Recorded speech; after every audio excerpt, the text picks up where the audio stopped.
విశాఖ పర్యటనలో ఉన్న మంత్రి లోకేష్ మాట్లాడుతున్నారు. ప్రత్యక్ష ప్రసారం ద్వారా చూద్దాం. తప్పనిసరిగా అండర్ గ్రౌండ్ డ్రైనేజ్ కూడా ఏర్పాటు చేసే బాధ్యత నేను తీసుకుంటాను. మనందరూ తెలుసు గ్రామాల దోమలు ఎందుకుంటే మనంతా ఓపెన్ డ్రైన్, మనం చెత్తంతా లేకపో అది నీళ్ళు ఆగిపోతుంది, దోమలు వస్తాయి. అదే దోమకు వచ్చి మన పిల్లల్ని కాస్తాయి, అవునా కదా, మలేరియా వస్తాయి, డెంగ్యూ వస్తుంది. అందుకే మంత్రి ఏంటంటే రామాయణ గారిని మేము కూర్చొని డిస్కస్ చేసాం. తప్పనిసరిగా అండర్ గ్రౌండ్ డ్రైనేజ్ కూడా పూర్తి చేస్తాం. మీరు అందరూ ఇంత ఘన స్వాగతం కలిగినందుకు పైలట్ ప్రాజెక్ట్ గా మన గ్రామంలో తప్పనిసరిగా అండర్ గ్రౌండ్ డ్రైనేజ్ యుద్ధ ప్రాతిపదికంగా పూర్తి చేస్తాం. సభలో కూడా నేను హామీ ఇస్తున్నాను. అదే సిమెంట్ పైపులు ఎన్ని కాదు, పెద్ద తోవాల్సిన అవసరం, లేటెస్ట్ టెక్నాలజీతో ప్లాస్టిక్ పైపులతో అంటే 3 నెలల్లో ఈ ప్రాజెక్ట్ పూర్తి చేసే అవకాశం ఉంది. తప్పనిసరిగా ఈ కార్యక్రమం పూర్తి చేస్తానని హామీ ఇస్తున్నాను. ఇంకో పక్కన గ్రామాల్లో ఎక్కడ చూసినా చాలా చెత్త ఉంది. ఇది కూడా మనం ఒక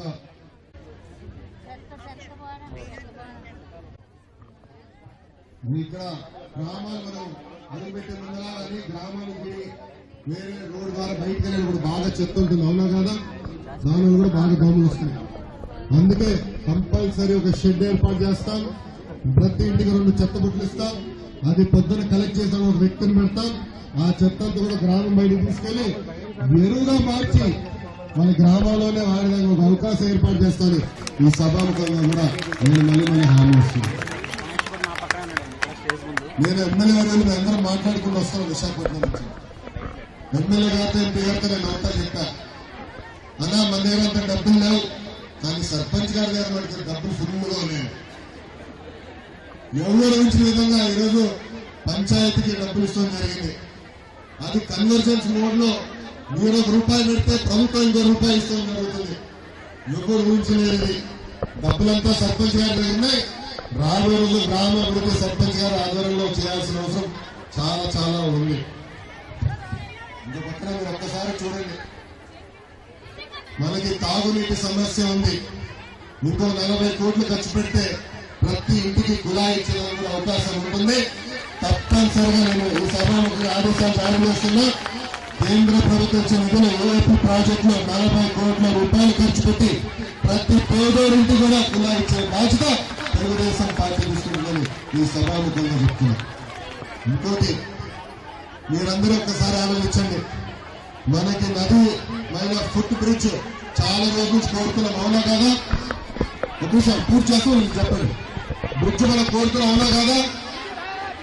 నది పొందినప్పుడు మన అందరూ చాలా మంది ఇబ్బంది పడుతున్నాం. పోయిన సంవత్సరం 2 చనిపోవడం జరిగింది.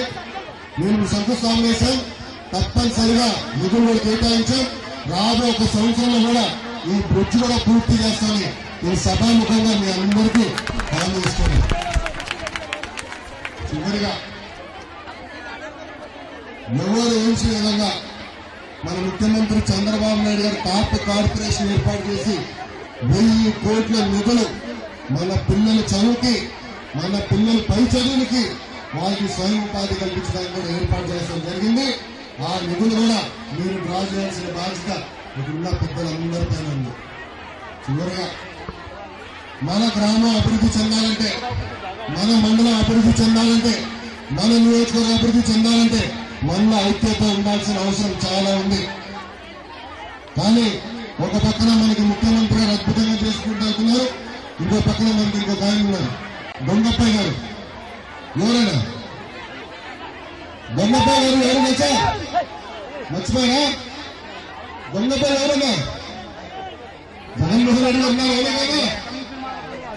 ఒక పక్కన ఆయనేమో కులాల మధ్యన, మతాల మధ్యన, ప్రాంతాల మధ్య చుట్టుపడడానికి ప్రయత్నిస్తారు.